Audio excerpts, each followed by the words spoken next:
Uneducated Economist here. So we got one person watching already. Thank you so much. Hello, everyone. Hope your weekend is going well. Don't forget to smash that like button for Simon. Well, thank you very much. Trade MNQ. I'm not sure what the MNQ part is, but thank you so much for hitting that like button, and thank you so much for being the first one here and commenting. Today's video I ultimately wanted to do for the title because when I went to go search out, just Google moderately above 2% for some time, it's like crickets out there. It's like literally nobody talking about it. You can find a couple of small articles and some Federal Reserve, links going straight to the Federal Reserve, but almost nobody out there is talking about the moderately above 2% inflation target that the Federal Reserve is truly looking for. Everybody thinks that they're going for this straight up 2% target. In fact, if you Google inflation 2% target, it's ungodly. You can find just articles from now on. Like you could just sit there and just read endless amounts of them. And so I realized that's the propaganda within it. It's not so much because like the 2% target does exist, like in the long term, the long-term view of a 2% target is not, is it, like everybody knows that. Like even I can't argue that one. The Federal Reserve talks about it. Everybody talks about it. It's that short-term view, getting inflation to the 2% target before they start to adjust their monetary policy. But yet, if you go and read what their real statement is that they are going to keep inflation moderately above 2% for some time in order to achieve that 2% inflation goal over the long run. So this is ultimately why I put this video out, is for that title. All right, because nobody's talking about this. And I will also wanted to put down into the description Powell's speech where he talks about this exact thing. And so everybody's heard this information who's followed me on this channel, but I just wanted to get this out one more time so that we can discuss what it is that we can do about how we're going to conduct ourselves, considering that we know that the Federal Reserve is not attempting to approach a 2% target. So let me read it like this. All right. We have also made important changes with regard to the price stability side of our mandate. Our long-run goal continues to be an inflation rate of 2%. Our statement emphasizes that our actions to achieve both sides of our dual mandate will be most effective if the long-term inflation expectations remain anchored at that 2%, right? The long-term inflation expectation. However, if inflation runs below 2%, following economic downturns, but never moves above 2% even when the economy is strong, then over time, inflation will average less than 2%.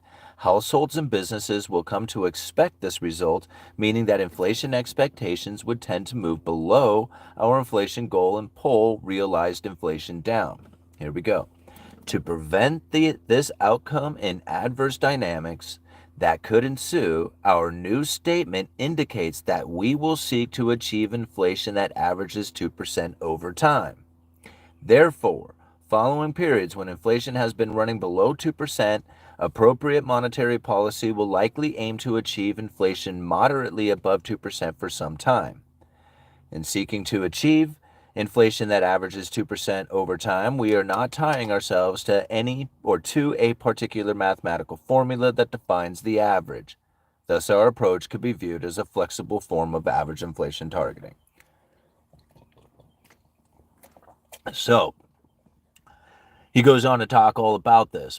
Michelle Bowman reiterated this in a speech just, about 2 months ago.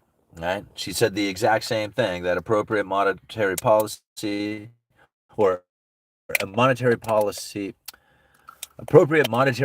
would seek to achieve inflation moderately above 2% for some time. And so this is like the craziness that I think about when I go and I do some research out there and I listen to just about everybody within the news, everybody within all the mainstream articles, and a good fair amount of people on YouTube talking about what it is that the strategy should look like in order to deal with the Federal Reserve's monetary policy when they view it as a 2% target. And when you have so many news articles, so many economists, so many people out there even questioning why it is that the Federal Reserve goes for this 2% target, and I think about it, it's just like, but they're not. So even thinking about the 2% target, strategy, doing, even questioning, like, why does the Fed go for this 2% target? Thinking of that question alone is a waste of time. They don't go for a 2% target. And so for thinking about why they go to a 2% target, writing Time Magazine articles about it, writing USA Today articles about it, asking this very question on where they came up with this 2% target and why it is that they're going for this 2% target and how to achieve this 2% target, never realizing that there is no target. There is no 2% target. It's a 2% target over time. That means at any given time, the Fed could either be at 1 or 3% on the inflationary scenario and still achieving the 2% goal. Right? The entire time. They could either be at 1 or 3. They'll be at 1 this year, 3 next year, 1 this year. Not literally, they can't, not like that. But you get what I'm saying. If you average over time, you may never, ever, ever, ever be at 2%. Not once. Not once in the history of time are you at 2%, but yet you seem to be on a long run goal of 2% and achieving that long run goal, but never once ever being at 2%. And that's the Fed's game. Because they already know since the post-Great Financial Crisis that the idea of an inflationary scenario with a low interest rate world, low neutral interest rate world, and low Fed funds rate going close to zero is not an inflationary scenario. Low interest rate in a low neutral interest rate world is actually a deflationary scenario where the return on capital investment cannot beat the inflation. Your purchasing power is lost over time, even with the return on your capital. The interest rates don't beat the inflation because of the low interest rates. And so the deflationary scenario that comes from a disinflationary, or I should say at least probably more into the stagflationary scenarios that occur from it, is obvious for post-Great Financial Crisis. They took a balance sheet from $850 billion to $4.3 trillion and couldn't find the inflationary scenario that they were looking for. People say that was crazy. Donald Trump said it too. There's no inflation. The Fed should be printing money. He said that at the end of his administration. Go and Google it for yourself if you don't believe me. And this is why I don't get political. Right? See, it was it was funny. Somebody was just like, "Did you hear Biden at the debate? He was mumbling good," and I was just like, "Do you realize that somebody out there is trying their absolute hardest to beat that dude? Like he's trying his absolute damnedest to beat that guy. Like, are you serious? Like this is taking all the effort in the entire is in the being in order to accomplish a task of beating that guy who mumbles words. This is what we're about ready to witness taking place. I mean, like I'm glad I don't have any. Yeah, I don't have any. But I have no opinion of it. Let's like I'll eat popcorn in the background, watch that take place. So that's why I laugh at this stuff. I mean, it's just so comical.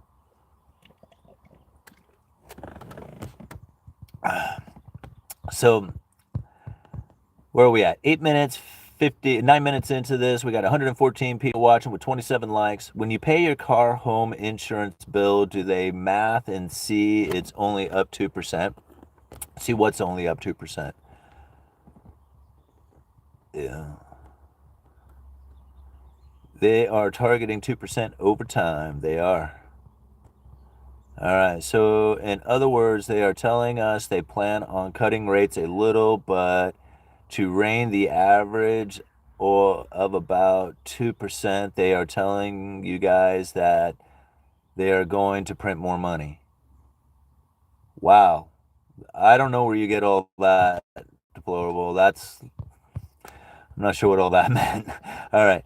The really scary thing is the fact that the fiscal deficit blows by like 4% or something during historical recessions. So at some point In the next few decades, long treasuries will get yields blown out. Yeah, I mean, I guess at some point it's like, I mean, it's obviously it can't last forever, right? But there's so many aspects that can change to the way that we're conducting the monetary system. I mean, you'd have to think about it. There was a time in which that negative interest rates wouldn't even been a concept, right? Like there would have been like negative interest rates. What are you talking about? That can't possibly be. Nobody's going to loan out money at a negative rate, and then it took place, right? And they were like, oh shit, it actually happens. Okay, So anyway and get no sponsorship during the next crash.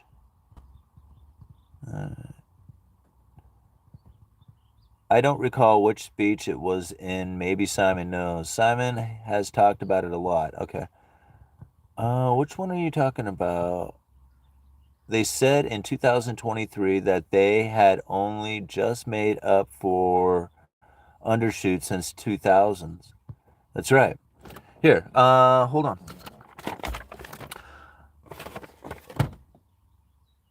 Okay, there you go.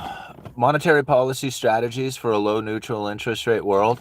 John Williams talked about it in this speech. It's not as clearly stated in this one. There is other documents. Let me think. Where can I remember? Well, anyway, he says it right in here. Let me see if I can find it.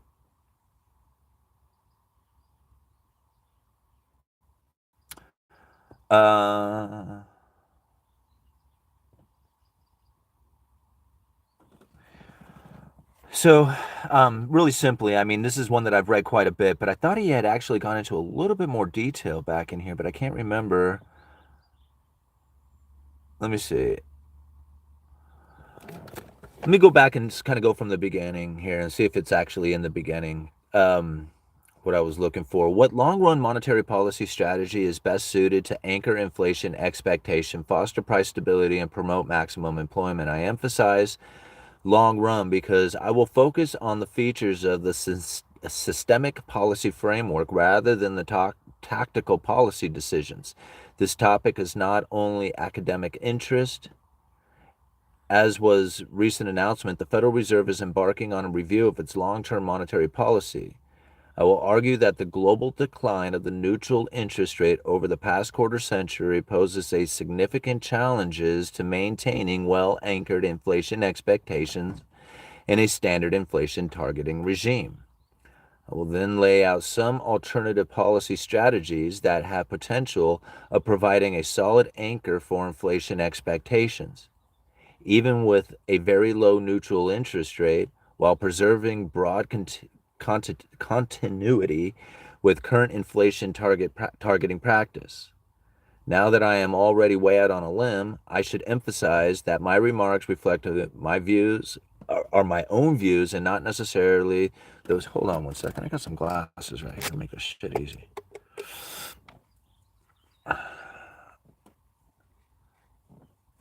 There we go. All right, my own views are not necessarily those of the Federal Reserve Open Market Committee or anyone else at the Federal Reserve System. As a starting point, it is useful to travel back in time to the 1980s and 1990s when inflation targeting was introduced. The problem at the time was a high and variable inflation that contributed to macroeconomic instability and unmoored inflation expectations, which in turn fueled high and variable inflation. To break this vicious cycle, numerous central banks instituted inflation targeting or variants thereof, with a focus on bringing inflation down to a low level and fostering the establishment of a stable and well-anchored inflation expectations. This strategy worked extraordinarily well in the decade preceding the global financial crisis, as central banks were able to achieve remarkably low and stable inflation, leading to a positive feedback loop between low inflation and well inflation expectations. Today, we face an altogether different set of problems stemming from a very low neutral interest rate. That is, the short-term real interest rate consistent with an economy operating at its potential alongside low and stable inflation. Ironically, the problem we need to solve these days is the risk of inflation that is persistently too low rather than too high. Today's low neutral interest rate reflects a culmination of trends extending back 25 years. A quarter century ago, a typical estimate of the neutral interest rate in the United States was 2 to 2.5%, consistent with historical averages over the preceding half century. Since then, however, there has been a clear and downward trend in the neutral interest rate in the United States and other advanced economies, with the current estimates ranging from 0 to 1.5%. All right, so you see the problems that they were facing here? See, they had an inflationary scenario way back in the 70s that shot the interest rates up to 15%. Since then, it was been nothing but a continuous dropping of rates until they got to the lower bound of zero, and then all of a sudden they couldn't find inflation, right? They couldn't find it because of the low neutral interest rate. And now he goes in to describe why it is that this low neutral interest rate was creating such a burden on the economy with slowing inflation down. It really comes down to three global trends of a demographics of older people and a retiring generation, a slowdown in global growth, and a heightened demand for safe and liquid assets like the U.S. Treasuries, which created this giant wedge between those treasuries and corporate debt. Now, understanding these three things individually is pretty difficult all on its own on how that impacts the economy. You got to think about it. Like, what is it that the demographics is doing to not trying, but bringing interest rates down? This isn't something that you can go and like throw political mindset at. These are older people who just don't participate in the economy, right? I mean, this is all there is to it, right? And then you got global growth going on. Well, if you had a huge expansion going on for 12 years after the great financial crisis, how much growth can you possibly go into without having at least some sort of downturn wiping out the undergrowth, right? Let me explain that differently. Sorry, that's a damn Austrian term. Not damn, good Austrian term, Austrian economics term. During the great expansions, you have malinvestment that takes place. That means businesses, corporations, things were starting up and operating that really never should have taken place. It came from the access to easy debt, right? So they created these businesses that really shouldn't have happened. Downturns hack that out. Well, if you have this great expansion of global growth without ever having a recession, then you never have a burning out of that debt undergrowth, that malinvestment that's taken place out there. Then you'll have issues with more new growth taking place. People want to start a business, but they can't because they got all this damn competition out there that shouldn't really exist, right? It's a malinvestment out there. All right. Now, what was the last? Oh, the heightened demand for safe and liquid assets like the U.S. Treasuries, driving a big old wedge between the yields on those safe and liquid assets in the higher yielding corporate debt. Now, you think about this. This is a problem for not only the corporations but also for the Federal Reserve. Like, you think about it, if the corporations have a higher interest rates that they pay than what is being paid on the safe and liquid debt of the U.S. Treasuries, then it makes it very difficult to try and attract those investors saying, hey, how come everybody's going to the safe and liquid asset? Well, they're going to that because they want they want the security and safety of the treasuries, and they're not worried about the future, and they don't have any inflation expectation that is elevated. Therefore, they're comfortable being in those low yielding U.S. treasuries because of how safe they are. Right? Now, this is a burden for the Federal Reserve, or during downturns, that typically the Federal Reserve would buy into the treasuries to lower the yields. But if there is already a big old gap between the yields on the treasuries and the yields on the corporate debt, then how are you going to drive the yields down on the corporate debt to try and stimulate business activity with investment back into building new warehouses, factories, getting equipment, hiring people? That economic activity that takes place from business investment comes when the yields come down on that corporate debt. Well, if you have a big old wedge between it and your typical purchasing is the treasuries driving the yields down on it, doesn't create any stimulus to the corporations. Even more problem for the Federal Reserve and for the economy in general when it comes time to stimulating the economy with the dropping of interest rates. It just doesn't work anymore. You see the problems that they were facing? Like, once you internalize this stuff, it makes so much more sense. You can just explain it. You just know. You're like, well, they can't do it that way because of this, right? And because you have internalized it like the way I have. Start with the speech. It's a really good one. Right? What is he going to talk about? Importantly, the onset of these trends, right, because that's what he talked about, was those three global trends. Importantly, the onset of these trends preceded the global financial crisis, and they have continued even as countries have recovered. Although a great deal of uncertainty about the neutral rate and conditions may change, a reasonable assumption is that they will remain low and not far from current levels for the foreseeable future. Right? They knew it right there back in 2018, late 2018, before the great COVID pandemic inflationary scenario that took off. They were looking for it. They were like, man, where the hell do we get a bunch of inflation from? We could really use a bunch of that right now in order to get our Fed funds rate up, get this neutral interest rate up. How do we do that? How do we get that done, right? All right. What does the low neutral rate mean for monetary policy and anchoring inflation expectation? When a recession hits, central banks may not be able to reduce interest rates well below neutral level to stimulate the economy as warranted because of the effective lower bound on nominal interest rates. It doesn't work, right? Lowering interest rates doesn't work. Doesn't work anymore. Period. End of story. Doesn't work.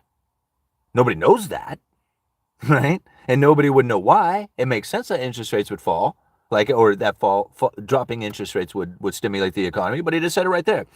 What does a low neutral interest rate mean for monetary policy? It means that no, dropping interest rates doesn't work anymore. But he explains it like this: that the anchoring of inflation, mean for monetary policy and anchoring inflation expectations. When a recession hits, central banks may not be able to reduce rates well below the neutral level to stimulate the economy as warranted because of the effective lower bound on nominal interest rates. They hit the lower bound of zero. Boom, done, out of policy. Right? This shortfall of monetary accommodations would result in less desirable economic outcomes during the recession and recovery. They wouldn't be able to help. Less desirable conditions. What do you say? Less desirable economic outcomes. Less desirable. Well, we have desirable and less desirable. Right? That would be less desirable. Yeah. In particularly, inflation would typically undershoot the desired targeting during these episodes. This persistence of below target inflation rates in many advanced economies over the past decade is a testament to this dynamic. As a result of the inherent good Lord, I can't believe some of the words. Okay, asymmetric, there it is. Okay. The results of the inherent asymmetry introduced by the lower bound of interest rates on inflation targeting, an inflation in targeting, central bank could experience inflation that is below target once we consider the average inflation rate over the period when policy is constrained than when it's not. With inflation on average below target level, inflation expectations will likely slip below the target rate as well. There's no inflation. The Fed should be printing money. Ugh. He was totally like, that is proof that that old Trump was totally in cahoots with the Federal Reserve. He was not wanting to fire Jerome Powell. He was like, hey, Jerome, I got your back. Hold on 1 second. Hey, just plug your ears 1 second. It's going to be kind of annoying. And then he goes off on the media. And then everybody went like, yeah, there's no inflation expectation. There's no inflation. And then the inflation expectation falls and it raises the real interest rates. Right? That's what happened during that time. He was actually helping the Federal Reserve by trying to continue to raise the rates. If you notice when he was doing that, it was right at the time that the Federal Reserve quit raising rates. They couldn't go any further. They got it to 2.5% on the Fed funds, and that's when they stopped. They were really hoping to go to 5%, but they couldn't keep going with raising rates, and that's okay. Trump says, I got your back. I'll get you to raise the real interest rates. Here, hold on 1 second. Give me that mic. There's no inflation. I'm sorry. I just love saying that. I just love it. All right. And I would make fun of Biden too, but I've never heard anything he's ever said, so I can't really make fun of something I've never heard before. Okay, here we go. Again, 2018, talking about this, right? A simple example helps illustrate this problem. Say 80% of the time, the lower bound of interest rates does not constrain policy or the central bank's aim for a 2% inflation target rate, or 2% target inflation rate. During these good times, inflation targeting central bank aims to keep inflation near 2%. But 20% of the time, the economy falls into a recession that's severe enough. Where the hell are my glasses? There we go. That's severe enough that the lower bound constrains policy. Assume that during these periods, inflation averages only 1%. So 80% of the time, the inflation averages 2%, and 20% of the time, it averages 1%. The resulting average rate of inflation is about 1.8%. As a consequence, inflation expectations are likely to become anchored at the long run average of 1.8% below the desired 2% target. You see, this is all stated back in a year before the pandemic, before any inflation. They were like, man, we need inflationary scenario to save our monetary policy. How do you suppose we go about conducting that?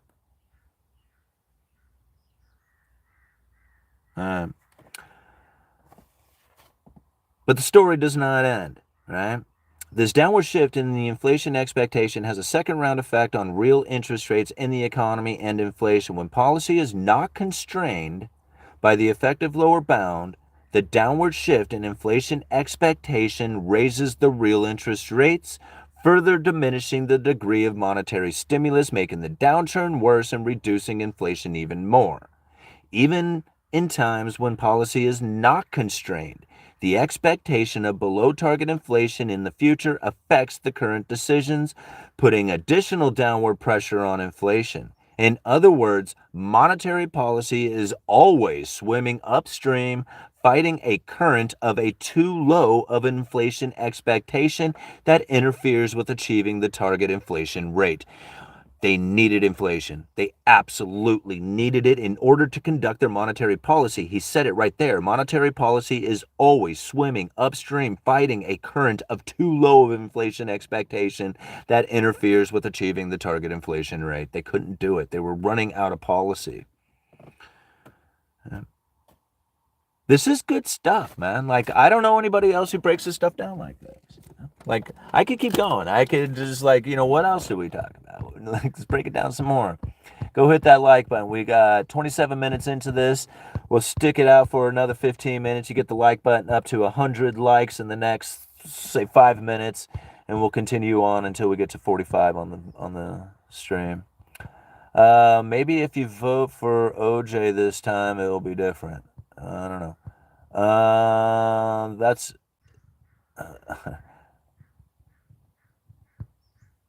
I still would like lower interest rates. You just gave us the look. The look made me poop a little.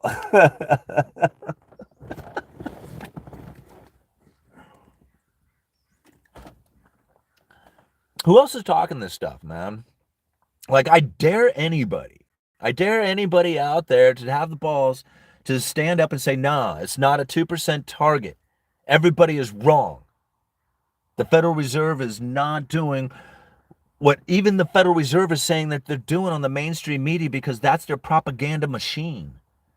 And it's obvious to me. I've been calling it out so much, right? I try and pick it out here. I mean, it is so, like, it's not to the point that it's frustrating anymore, because it was frustrating for a while. It was just like, no, guys, look, eventually people will pick up on it and they'll start talking about it. They're not. They're like, I understand it now. Why? Right? It's because it's literally not talked about. And even people who do understand, like, average inflation still don't get it. They still, like, they are assuming what average inflation rate is. And even, like, I've even heard, like, mainstream media economists and, like, big time guys mention average inflation. I hear them, like, okay, finally, here it comes, right? And I listen and I'm like, yeah, you still got it wrong, right? You still don't got it right. And I'm not trying to say, like, be cocky about it and saying, hey, I got it right and they got it wrong because I'm smarter than they are. It's not. It's because I'm waiting to hear them say it like this. Like, I want to hear these other economists say it like this. Like, you can break it down and say it like an uneducated economist, like I do, and, like, try and figure it. It's like, hey, I talk in slang, I don't use proper English, whatever, but I at least break this stuff down to the point that I can now internalize it to understand it so that I can restate it. and say, hey, this is what I'm seeing, this is what I believe is taking place with this monetary policy, and it is so different from everybody's belief and expectations that they have out there of the cutting of interest rates and the reasonings of doing it, unemployment rates, all that stuff. It's like, all right, Simon, you're the only pundit saying this. 2% inflation target has been around for a long time. Not really, Luther. It's been around since 2012. It came from a New Zealand central banker who thought that a 2% target was a good idea. So, really, it was since 2012 that they had implemented that. It didn't work. You look at the Great Financial Crisis and post the Great Financial Crisis, very rarely were they ever at 2%. They were either above it and below it. And most of the time they were below it, so therefore they averaged less than 2% over time, and that was creating the issues with the long-term inflation expectation being well anchored below 2%, and that was the problem. That was the major problem that they were facing. But that was only since 2012 that they had this absolute target where they didn't see it any other way. See, like before 2012, they didn't even hardly communicate. They didn't even tell you what the hell they were doing. Right? Like you take it back even further than that, and they were absolutely silent. Like they would trick the markets. They would be like, up until like the Great Financial Crisis, right? Communication of the monetary policy was very obscured, right? It was getting a little bit, they were getting a little bit clearer with the communications. They were doing a little bit more talking about it. Greenspan, he was hard to understand in general. You go back before that and it was absolute silence, nothing, quiet. But they knew a while back, way back in the day, like even back in the 90s, they were figuring it out. They were saying, hey, if we state a little bit about what it is we plan on doing, we can actually enhance the monetary policy of interest rates. See, before they would hit the economy with an interest rate, they'd be like, boom, wake up one day, there you go. And you're like, whoa, interest rates moved. What happened? Right? And then the economy would be shocked by it. And people, bankings, all this other stuff would start to react to this interest rate adjustment that had just taken place. Go hit that like button. You got 3 minutes to hit the like button to get it up to 100. So they would hit the economy with this interest rate, and then all of a sudden they would start to react from it. Well, as time went on, they realized that if they communicated just a little bit about that interest rate adjustment, they could actually get a lot more power out of the interest rate adjustment because of the economy preparing and dealing with this interest rate adjustment. It was more effective. Like they were like, hey, check this out. We can really actually add a lot more power to this interest rate cut or whatever it is we're doing if we just communicate a little bit about it first, right? And then they realize, shit, if we actually communicate this in a different fashion and bring out a little bit more communication of it, we can actually enhance this thing well ahead of time. Like we can get this thing moving before we actually adjust the rates just by simply communicating about the interest rate adjustments well in advance and making it clear and transparent and giving this forward guidance. And so they started setting up tools. By 2012, this was the plan. Like it had already been the plan. Like the Great Financial Crisis was the launching of the forward guidance, monetary policy, and it took off during the Great Financial Crisis. Now they had led up to it. There was little tiny pieces put together in order to make this happen. But after that, it was just like, woo, let's go, right? This is our policy now because we hit the lower bound of zero. So now we have to have some other way of being able to adjust monetary policy. And it's going to be through our communications and our words and our statements about what monetary policy is going to do. Because for the previous decade and more, we had been learning the tactics in which that it was needed in order to communicate properly what it was that the economy needed to hear in order for the most power to be taken out of the interest rate movements. And by learning those strategies and tactics, they were able to come up with a concept and a way of being able to communicate in such a way that the economy now operates without any interest rate adjustments at all. It's like they completely changed the fuel or something. Like, I mean, they can't completely do it because they do have to have the belief and understanding that the interest rate cuts do work. Without that, then the whole thing wouldn't work. But the psychological game is what they are playing. They talk about the interest rate cuts, but the cuts don't really do anything. They don't do it in the, well, I shouldn't say they don't do anything. They don't do it in the fashion in which that people would anticipate they do. The belief does work. That's the difference. Like the mechanical part of it doesn't work anymore. It's broken. But people don't know that. And because they don't know that, then they continue to operate within the economy as if those interest rate cuts do work. And that's what's crazy, because that's what they figured out a long time ago. Is like, shit, it's just the perception. It's just the people's behavior, their beliefs, their feelings. That's what's moving the economy, not the rate cuts. Right? The rate cuts do work. Don't say, I mean, I can't say that they don't, but they don't do it in the fashion that people had anticipated because of the lower bound of zero and the neutral interest rate being so close to it that when they lower rates, it doesn't stimulate. They're never in a stimulating fashion, ever, not even when they get to the lower bound of zero. There is no stimulus from the interest rate cuts. That's what's crazy, because of the low neutral interest rate. That low neutral interest rate says it. Like anything below this is stimulating to the economy. It's almost at zero. How can you stimulate the economy without going negative? You can't. It doesn't work from stimulating through interest rate cuts. It only works through balance sheet adjustments and forward guidance. Alrighty, guys. We only got it to 93. Oh, I guess you guys aren't really enjoying this video this much, huh? That's okay. It was fun doing it because it's just the same old stuff that I always go over, and I don't know if, like, it makes any more sense when I keep doing it like I do. This is a lot of fun, and I really enjoy it, so I hope you guys did too. All right, smash the like button, folks. Yeah. All right, 50% of homeless people in California have jobs. I know a dude who sleeps in his car and he has a job, and he's like, I don't feel sorry for him one little bit. That dude has more money than anybody else I know. Like, he doesn't have a family, he doesn't have kids, he doesn't have any responsibilities, he doesn't have any of that stuff, and he's just sitting there every day and just keep rolling it in, and who knows what he's going to do. Someday he'll, like, buy an apartment complex or something and retire. I don't know what he's going to do. But he does, yeah, he works every single day, and he lives as frugally as possible, and he sleeps in his car, and, he goes to, like, he washes his clothes, and he goes and showers at, like, the gym or something like that. I don't know where he goes, but all right, we'll stick it out to the 45 minutes, guys. Democrats and Republicans used to be united under one party. Yeah, they were a Democratic-Republican Party.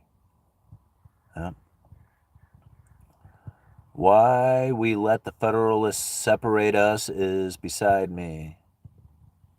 Like you said, the repetition helps internalize it. Commercial real estate, AI, tech. Yeah. Thanks for getting the likes up past 100, everyone. Let's go for 150. So, uniparty, corporatocracy, oligarchy, one party. From Bush until now, the currency in circulation doubles every 4 years until look up. These people want you homeless. Well, it's not that they want you homeless. I think that's just going to be the inevitable situation from it. I was listening to I got up early this morning, and and so a lot of times I'll listen to, like, YouTube videos and stuff early in the morning, and for whatever reason, an Andrew Tate interview had popped up on the Google feed, or on the YouTube feed. So I clicked on it while I was making coffee and was just listening to him. And it was a really good interview, and I could hear everything that he was describing. Like, if you understand Gresham's law, Triffin's dilemma, the bullwhip effect, Cantillon's effect, about the, this monetary policy of the credible threats, and you listen to Andrew Tate speak, it makes so much sense. But he doesn't describe any of he blames, like, the government's, the whatever, and he throws all this kind of, like, aggression and frustration at the whole thing, instead of, like, what I feel is reason. And if you have reason for it, then you don't have to have blame, right? And then you don't also have to have like, excuses and stuff like that. So the if you come up with reasons why the things are the way they are, then you don't have to be like, you can be like, okay, now I can understand the situation. I don't have to blame anything, because if you blame something, you have this idea that there's some sort of change that can take place to it. Like, oh, if we just switch this leader, or if we just switch this, or something of that nature, or if we just had this sort of thing going on. I don't pretend to believe that's going to be something that can happen, right? You have to look at it for what it really is. Like, why is there a separation between the rich and the poor? Why would, like, he even, like, Andrew Tate even talked about, like, the good times of the 40s, 50s, 60s, where being a hardworking man can provide you with a house and a family and all the other stuff, and that same job doesn't do it for you today. And he's trying to throw blame around for this, but we already understand why. Cantillon explains it perfectly, like in an essay written from hundreds of years ago. You don't have to, like, reinvent the wheel. Right? It is different looking. There's a lot more technologies and different, social aspects to it that may, give it a different appearance, but it's ultimately the same economic force that's at hand. It's the new money that comes into the system. When the industriousness of the people begins to rise, and they become producers and savers, there's an inevitability that's going to come from that. You're going to want to enjoy it. You're going to want to enjoy producing and saving. If you didn't enjoy it, we wouldn't have any problems. The only problems with not enjoying it is the only way that you're not going to enjoy it is if it's a communistic, socialistic nation that says you cannot produce any more than this. You're not allowed to do that. You can do this, you can do that. You can't do this, you can't do that. Right? And that's the only way you can stop human nature from doing what it's going to do when it produces and saves, and that is move into a higher standard of living, raising families. And if you keep pouring new money in, you're going to start diving into luxuries. And if you don't pour new money in, you're going to fall into misery and poverty. There is no way around it. It's just the way it is. And it's better to understand it for what it is. That way you can position yourself best for that task. Know that the 9-to-5 job is not going to be able to provide you with a house and a family and kids and wife and all that other stuff. You can't do it like that. Believe me, I tried. You fail miserably. It sucks. You look at the world as like in a negative aspect, thinking, man, what is it that they're doing to me that prevents me from doing the things that I want to do? And I just want to do something that's so simple. I don't even ask that much. And I know, I seen it. I saw like the problem, like this doesn't work, right? And so I figured it out, or figuring it out, it was just like, you got to do way more than anybody else ever did in the past. But the thing is that you got to understand what they were doing in the past was way more than you're being asked to do today. Do you realize, like, you think about it, there was a time when if you didn't work 12 hours a day every single day your entire life, that you were going to starve. Right? That's all there was to it. You're like, you didn't have any other choice. There wasn't no supermarket. It wasn't anybody else producing your food. It was just you. And if something came in and ruined that for you, you were going to die. So yeah, talk about like, working for survival. Try imagine living back then. There was never a time in which that this planet didn't have unfortunate situations that people were going to have to be in a slave mentality life. It's just the way it is. Like, I mean, I didn't, like, you go back through history, like, even Andrew Tate was talking about that in that interview. I'm gonna go get the link for it. I'll put it in the description of this video. But he was even saying that, like, if you're basically not an elitist, you're a slave. I agree to that. Like, I'm very much in that position. I'm trying to get myself out of that position of being the slave, but it's almost impossible. The other side of the wedge is so far away. Right? It's like you can't get on it. He talks exactly about all this stuff. I mean, when I saw that, I'm thinking, man, this is an exact description of modern day Cantillon effect. And it was within this Andrew Tate interview. It's about the first 15, 20 minutes of it. It's really good. Like I said, I'll leave a link to it. I should just actually do a review of it. It was that good. Alrighty, guys. We're at 120 right now, 171 people watching. Go hit that like button. If we can get it up to 150 here in the next 5 minutes, we'll continue on until the hour. Otherwise, we'll go find something else. Andrew Tate is a joke, bro. You're better than this. Larry Bird, Andrew Tate, just like everybody else out there, I don't care who it is. They all have nuggets of information. If I was to throw out every single person who ever spoke anything ever, then I would have absolutely nothing to say today. I take in everybody's information because everybody has something to say. And I don't have to agree with any of it, but there may be some nugget of truth in there that I didn't know before.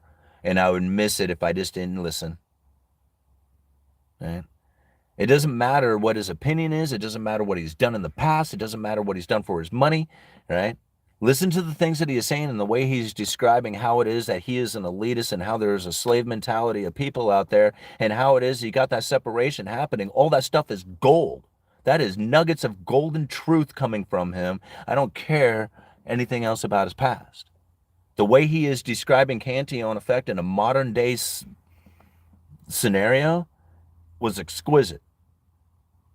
Like, don't go listen. Don't do it, Larry. I mean, I don't blame you. He's kind of an arrogant prick, but I don't care.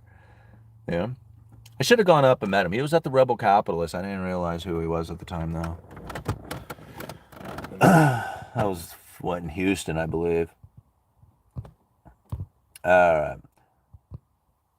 Educate yourself. Watch the Compound and Friends episode from yesterday. Absolute legend talk, the Fed and the economy, the real gold. To be honest, when it comes to monetary policy, I'm willing to debate anybody on this. I don't care who it is. I really do not care who it is when it comes to talking about flexible average inflation rate targeting, neutral interest rate, federal funds rate, monetary policy strategies looking for into the future. I will debate anybody. I don't care who it is. I don't put anybody on the panel. I don't care who it is. Okay? And I mean, you want to start getting into geopolitical stuff like that, I'm not going to talk politics. I don't do it. But when it comes to understanding the strategies dating back all the way to Ben Bernanke's speech for talking about deflation and how to prevent it from ever occurring, where he's talking about quantitative easing literally years before it happens. Yeah. You know what else he talked about in that speech that really has me just questioning whether or not it's actually going to happen is when the Federal Reserve is trying to expand their balance sheet but can't keep driving the United States into constant debt issuance like they are doing. They've said it. You are on an unsustainable debt path. You cannot continue to do this. But yet, the Federal Reserve is going to expand their balance sheet somehow. What do they buy? Everybody says, money printer go bird. They just spit it out into the economy. Yeah, you know how they do that? They buy treasuries. You know where they buy treasuries from? The secondary market. They buy from the primary dealers. They buy that and mortgage-backed securities. They have some gold on their balance sheet. What happens when they don't buy those things anymore? What is it they're going to buy? They're going to buy foreign debt. They've already said it. Ben Bernanke has stated it. That they could expand their balance sheet into purchasing the debt of foreign nations. Think about that for just a minute.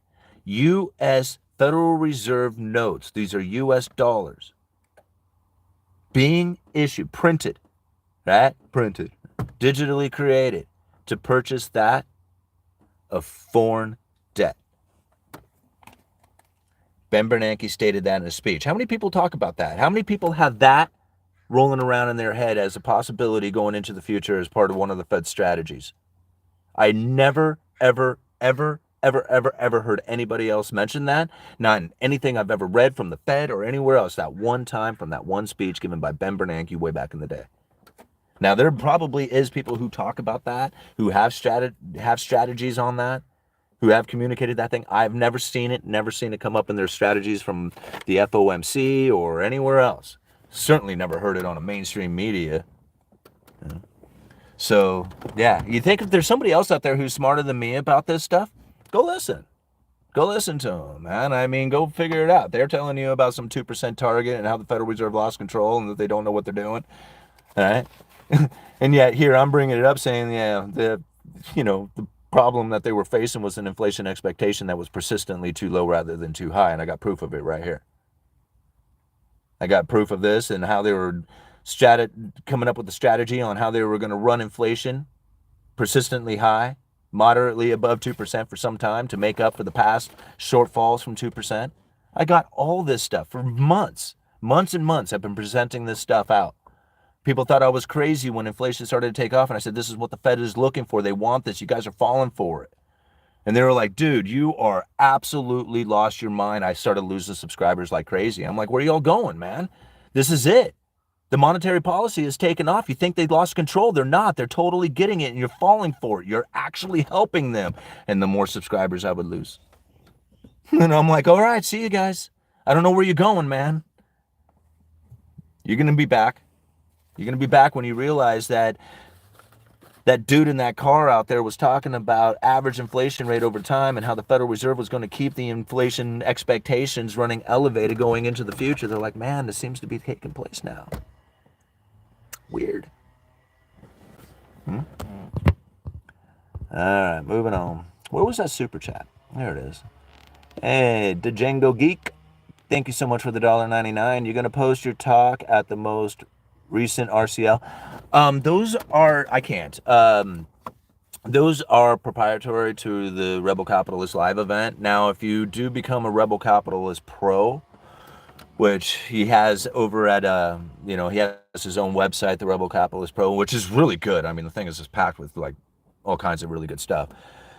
But it's like a paid subscription that you have to go to, and that's the only place I know of where you can actually see the Rebel Capitalist speaking engagement.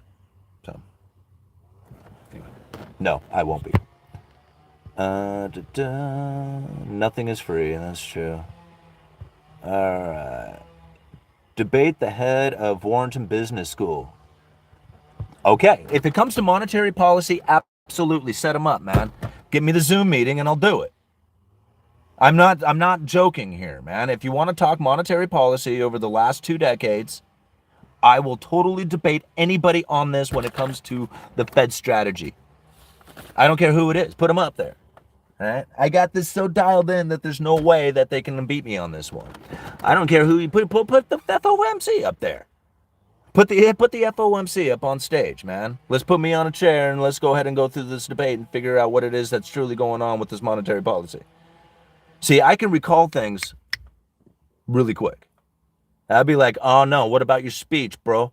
You said this speech and this thing way back, right?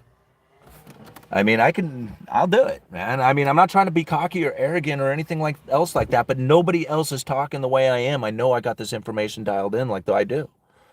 Every speech that I go through, every time that I go and read this stuff, it's another building of that internal understanding of what it is that they are doing. I've sat in the rooms. It's like sitting in the room so long with them that I now know who they are. I know how they play the game. You know?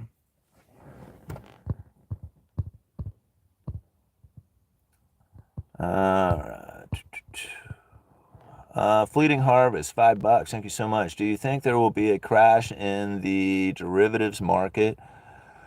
Will this be a catalyst to global crash ushering in the new tokenized system? I wouldn't doubt it, Fleeting Harvest. That definitely seems like it's a good possibility. And let me kind of explain a little bit of what this derivatives market would end up being, because it's like a lot of this is taking place within the shadow banking system.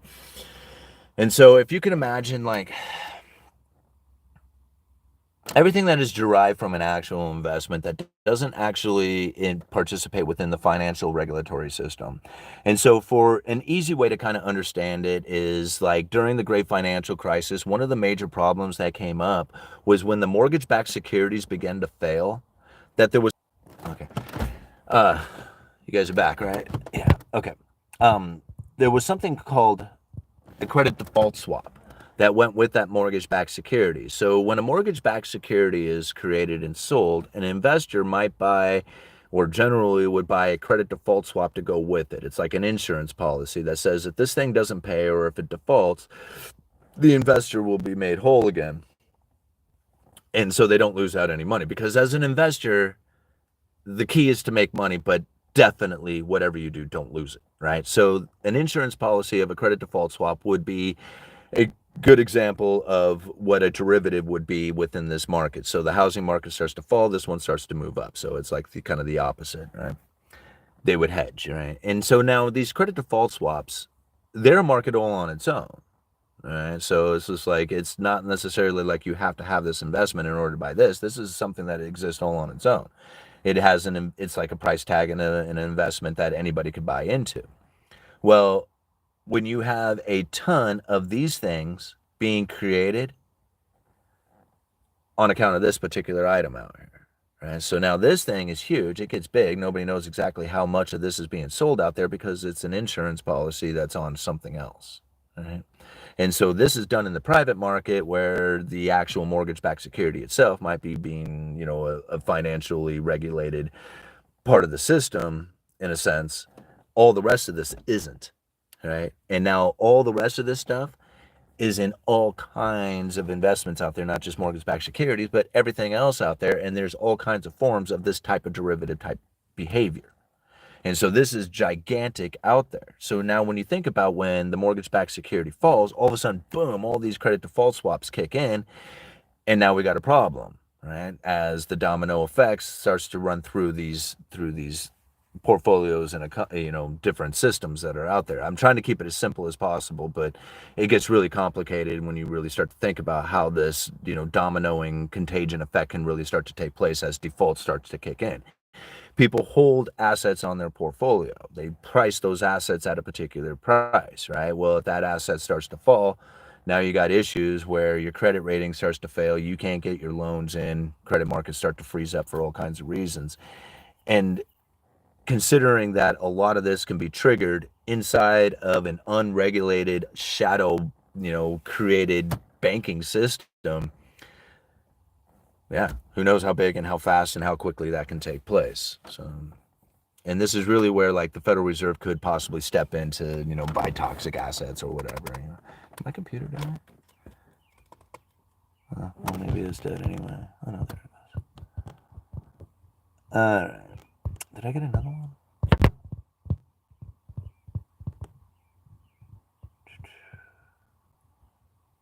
Does knowing what you know mean or matter to the average person? Yeah, I believe it does. See, this is really where I think like a lot of times, people kind of misunderstand what it happens within their own subconscious and the way that they are thinking and behaving. I mean, just literally understanding and internalizing this and becoming aware of this information will then be guiding you intuitively into the right directions for yourself.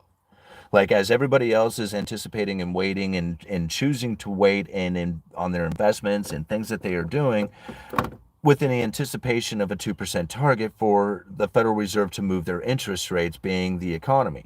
Now, I think about that, right? This is a very common form of thought when it comes to the economy and behavior, right? I'm going to wait to see what happens when the Federal Reserve goes to cut rates. Okay.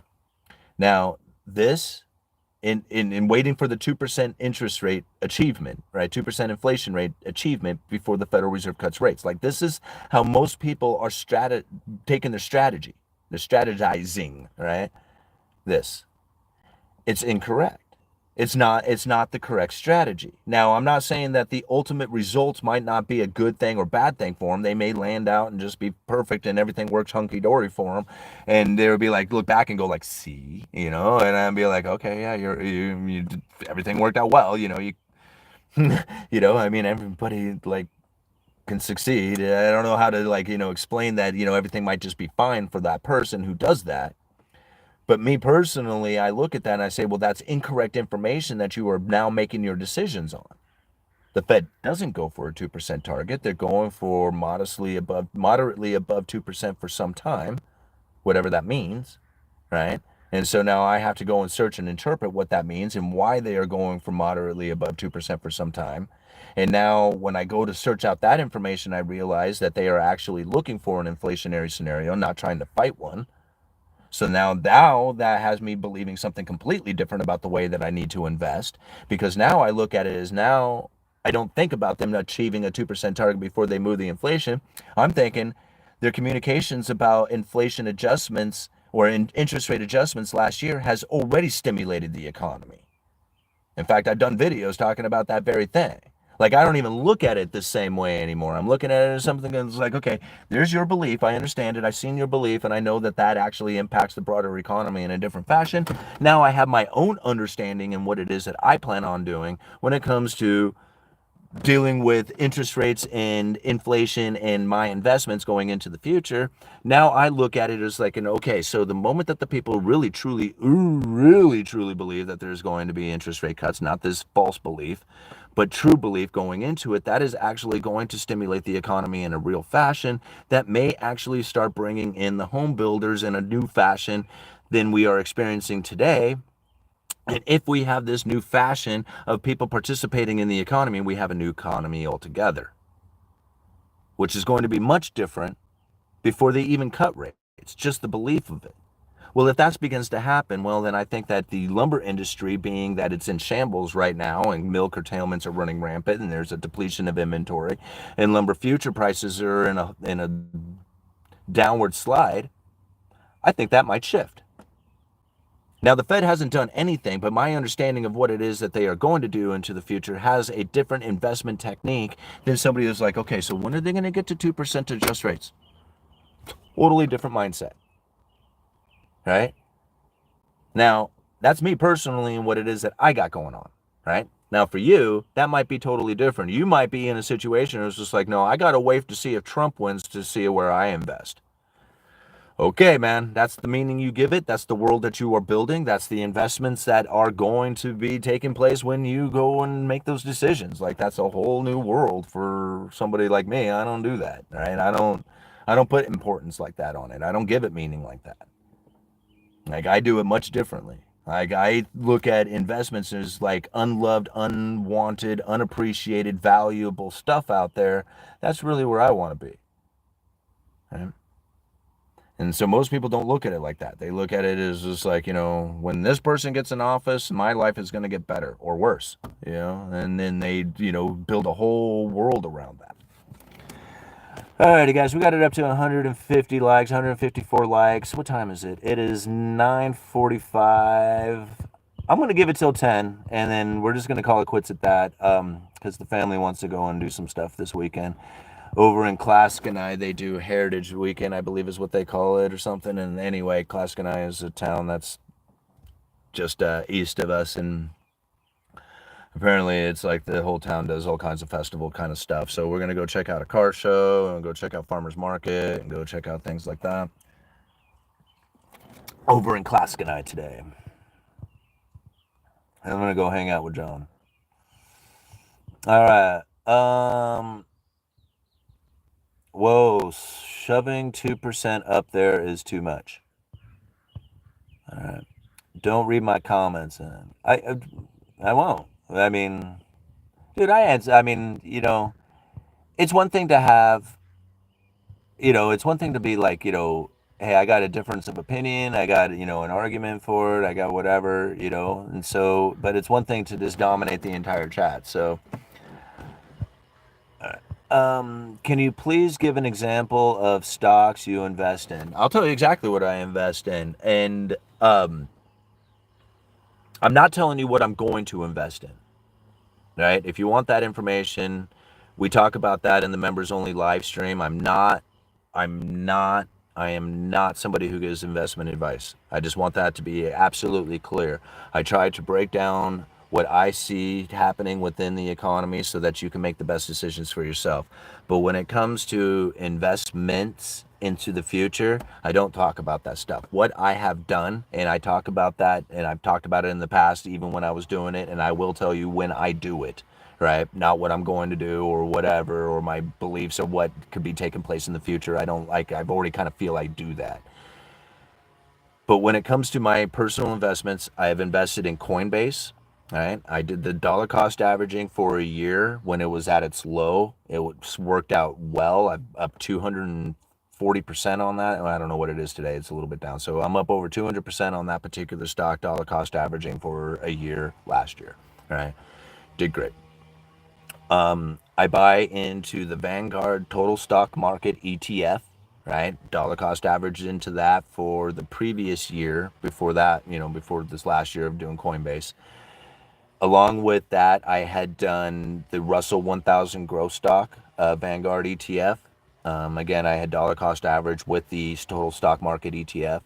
And also with that particular dollar cost averaging investment, I had also purchased into Altria, ticker symbol MO. It's mainly Philip Morris cigarettes, tobacco, a little bit of Anheuser-Busch, Juul, right? So it's kind of like the sin stock. I invested quite a bit into that over that dollar cost averaging. It's done okay. It's up a few $100. The dividend payments on it was great. It has a great dividend yield. So the amount of dividend payments that I had received on it is like made that stock very, very well performing. So that's the reason why I've been buying into Altria. Recently, I bought into ExxonMobil, again, dividend yield stock, and getting into some energy kind of things. So those are like my stock portfolio. That's what I've been investing in. A long time ago, I got into some silver miners and gold miners and stuff like that, but I don't really look at that one. It's at a different brokerage that I have, but I do own some of that stock. Not a whole lot. Now in the cryptocurrencies, I own just about a half a Bitcoin, dollar cost average for I don't know how long. I had a guy send me a chunk of it, like a huge when I was buying the house. And I told everybody that I was like, out of money and didn't have any money left because I wrote a cashier's check for all the money that I had, and I only had like $300 in the bank account. Homeboy hooked me up. I mean, it was just like I all of a sudden opened up my account and there was a lot of Bitcoin in there, and I'm like, okay, thank you. That was awesome. So I have up to almost a half a Bitcoin now with that generous donation and the dollar cost averaging, plus a bunch of altcoins. Like I just went on this kick where like once a month or every other week I was buying $50 worth of some altcoin. Just I didn't care what it was. I would just go and do some research, and if one popped up that seemed like it was exciting or whatever, I would buy into it. I have no idea all the different ones that I have. I just randomly pick some. So I have a bunch of those all at Coinbase. And then, I buy into silver, physical silver and gold. Try to buy a little bit of that once a month if I can. Lately, I hadn't been purchasing it because it's on its way up. So I don't usually buy things on their way up, but I try to buy them when they're on their way down if I'm not in the position of just dollar cost averaging anyway. So that's like usually how I end up going about investing. It's very simple. I have the house, so that's my real estate position is my own personal dwelling that I'm living in. The stock portfolio I just told you about, I got the physical, silver and Bitcoin. I got that kind of going on. And that would be probably the extent of my investments. The only thing that I really suggest as far as investment advice is really easy for me. Like it was really super easy to be an investor if I had debt because you can just pay your debts. That's the investment. That is the best investment that you can do is to pay off your debts because you would have to get a return on your investment that exceeds the interest rate that you're paying on your debt. So it doesn't make any sense to make investments because you would have to exceed your interest payment. So you might as well just make your interest payment or make your debt payment to deal with your interest payment as your investment. That is your best investment that you can go towards if you are looking for physical places or places to place your physical money towards, your actual, payments that you have. So anyway, that's the way I go about it. That's what I've been doing. Ultimately, I am more of a saver because I believe that there is going to be like buying opportunities going into the future. But I'm a dollar cost average kind of guy. Like I don't even really think about what the price is that I'm paying for it or how much I actually paid for anything in general. It's more about like how much do I have the position that I am in.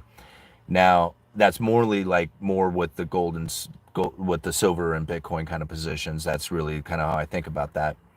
The other ones, again, long-term thinking, I try to, when I see this, like anything, you kind of watch the stock when you see it seem like it's on sale or that it's down or you feel bad about your portfolio, add more to it, that's, that's my advice. That's it. Larry Bird, 4.99. Thank you so much, man. Enjoy your day. Enjoy your day, UE. Well, thank you very much, Larry. I really appreciate the 4.99, man. All right, join the channel, Larry. Yeah, join the channel, Larry. All right, Wayne Smith. Thank you so much, man. Becoming a member of the channel. We should probably do something for the members only. I've been so busy this. I probably should have done something today, but I really wasn't planning on actually doing a video this morning. But we'll do something for the members only here in the next few days, if you know, and I'll make sure and have an announcement out there for you guys, and so that you have plenty of time to set up for it if you need to. All right, cigarettes. Hey, I don't drink or smoke, but you know, I see plenty of people out there who do. All right. Blessings aren't pricey, children. Thank you, the dude. I grow cocoa. Chocolate price is settling in back down from the highs. Bring your own brain. That's funny, BYOB. Spoiled kids are entitled. Yeah.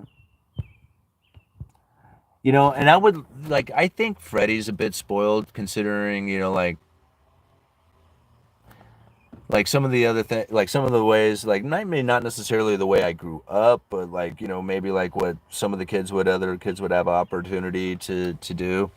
Um, you know, like he's pretty cool as far as like, I mean, I'm not trying to say that like I spoil him or that he has stuff that other kids don't have, but like it feels like a lot of times what I'm trying to offer to the kid seems like it's spoiling compared to what I had or what maybe some of my friends had growing up and stuff.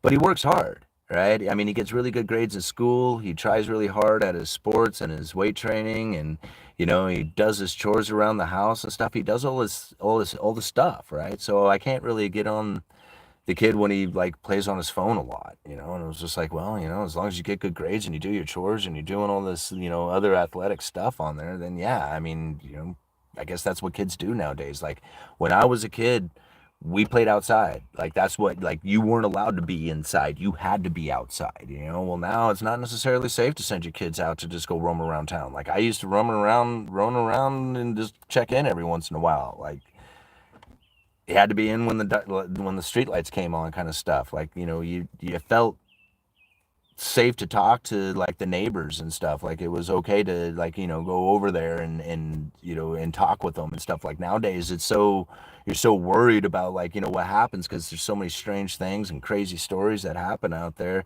You're almost to the point now. It's just like, yeah, I don't know. If you go outside, take your phone, make sure you call, like, you know, it's just like, don't talk to anybody, whatever. It's just really different times now. So, you know, when it comes to like, you know, whatever the kid wants to do, it's just like, yeah, man, let's go do it, man. Because like when I was a kid, we weren't allowed to be inside and do like, you know, we had to go out and go get in trouble and stuff. uh, we were outside 90% of the time. Yeah, right. Simon is fully invested in the American tax slavery system. I don't know about necessarily fully invested into it, but you know, when you think about like what it is that you're going to do as an alternative to it, I don't necessarily think that you're going to see some good times come from that, right? I mean, it seems to me that if you were to go and run back into the gold and silver system where the governments wouldn't be able to just go spending out of control and tax and chase, you know, and tyrannical behaviors and just all the stuff that they do, like I get it. Like, I mean, I've fallen down all kinds of rabbit holes. I've lived without, you know, cell phones and bank accounts and all kinds of stuff. I've just researched all the sovereign citizen stuff, you know. I mean, I don't know if there's really anything out there that I really haven't even looked at, you know. I mean, at some point, you know, it's just like I don't necessarily believe in a lot of the things that are going on out there, but it doesn't necessarily mean that I disbelieve it too, you know. It's just like it's obviously occurring in these a lot of ways. What I've come to the conclusion is this is the way that it is, right? There's nothing I can do to change it. In fact, I don't want to change it because changing is manipulation, right? And I don't intend on manipulating anything or anybody out there. I don't expect anybody to change their behaviors or the way that they are conducting themselves to suit me and mine. All right? That's just like I can't ask the world of that. In fact, even pushing that out there, that idea. It's like, you can't do this anymore to me, right? Is manipulative behavior. Hey, fuck it. You guys do whatever you're going to do. I'm going to do what I'm going to do, and I'm going to understand what it is that I need to do that's best for me, considering this environment and situation that I am in, right? Like, I can't expect anybody to do anything different. They are who they are. That's what they do. This is them, right? Whatever. Now, I understand the situation is best for myself, and knowing that there is nothing that anybody is going to do about changing it, right? Not for me anyway, not to change it for me, right? It might change, right? I mean, there might be change that takes place, but I have no anticipation that it's going to be for me. Right? That's one thing I definitely have no anticipation of, is that the change is going to be for me or my benefit, right? I just don't believe that at all. And I don't take it into consideration. What I do take into consideration is the way it is, right? This is the way that things are, and there's nothing I can do about it. So now let's figure it out. Let's figure out how it is that I deal with the fact that I'm going to get taxed, that I have to deal with this fiat currency, that there is going to be New World Order pressure coming on our government, and how that is that we deal with our system and our societies and all kinds of stuff. Yeah, it's all taking place, all that stuff, right? So it's heavy. Figure it out. Learn what it is that you can do to position yourself. That's what you do. Because I can't fight it. Right? I mean, there was a time that I believed that we could. And I realized that that belief was actually very detrimental to my life. Right? I didn't invest. I didn't participate. I wasn't able to have anything in my life. Right? So I realized, hey, you want to be a real slave? Don't try, don't do. Right? And then you can be as free as you want with nothing at all. Sounds fun, right? I see those free guys out there sitting on that park bench, drinking beer, looking down at the ground, wondering what it is that they're supposed to do with their day. They got all the freedom in the world. Ain't not one person telling them what to do. Yeah. Looks fun, right? I realized it. I see the situation for what it is. There's nothing I can do about it, right? Except for what my own action is, how I deal with the situation, right? I'm not responsible for anybody else out there. Not for anything that they do. Not the leaders, not the banks, none of that stuff. I'm not responsible for any of that stuff except for how I deal with it. That's the only thing that I'm responsible for. And the more that people realize that, the better off they're going to be, you know. All right, we were supposed to end this live stream already. All right, things burn bright just before they go out. They really do, you know. Underappreciated economist. Thanks, man. Really appreciate it. Free t-shirt or cap for members. Huh, that's interesting. You know, but like, in order to, like, you know, I mean, to, like, maybe if we did, like, maybe the $50 membership, I could do free hats and t-shirts. But you think about it, like, it would take a decade before it would be worth it to send out the hats and t-shirts to all the members, right? Like, I mean, I would love to do it just to be able to do it, but I mean, thinking about the return on investment of something like that, I mean, I love the promotional idea of just getting my, you know, my merch out there and just, you know, having swag or something that I could just give away, which I just love that idea of it. But I'm also thinking, like, you know, I don't really have like sponsorships that just send me just tons of money for, like, you know, just blasting out a product out there for, you know, 10 minutes. So like that kind of investment, you know, that would actually cost me money, you know, and cost me quite a bit to do something like that. So if we did a higher paying membership, then maybe I could offer up some stuff that I could send out there, and just like, hey, thanks for joining the channel. Here's some cool things that, you know, are, you know, for being a member, you know, you get this, you know, cool hat and t-shirt and sticker and all that other stuff, you know, for doing it. I think that would just be cool as hell, but I think the membership would have to be more than just $1, you know. All right.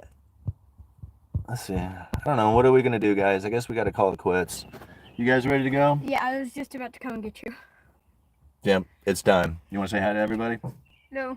Yeah, Freddie wants to go. Alrighty, guys. Uneducated economist, you let me know.